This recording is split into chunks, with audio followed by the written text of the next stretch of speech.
آموزش امروز در زمینه نوشتن مختصات یک نقطه و یا چند نقطه به صورت اتوماتیک در صفحه اتوکد در برنامه اتوکد هست.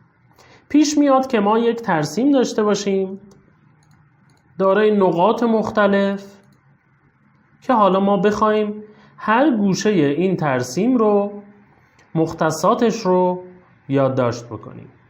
برای این کار بهتره که از لیسپ ها استفاده بکنیم، ابزارهای کمکی که به صورت اتوماتیک میتونن این کار رو برای ما انجام بدن و ما نیاز نیست دیگه به صورت دستی نقاط رو شناسایی بکنیم و مقدار X و Y رو یادداشت بکنیم.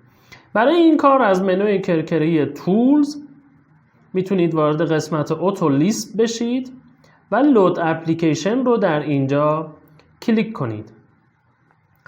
به مکانی میرید که در واقع لیسپ شما از قبل وجود داره، اونو انتخاب میکنید و کلید لود رو میزنید و میبندید.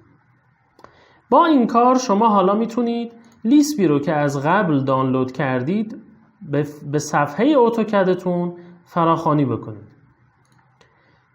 MCOR رو وقتی که تایپ میکنید کافیه روی نقطه کلیک بکنید، مقدار X و Y رو برای شما نمایش داده میشه.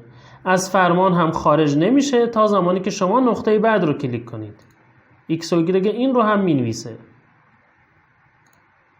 میبینید که به راحتی میشه مختصات هر نقطه رو که ما با کلیک معرفی میکنیم برای ما نمایش داده بشه.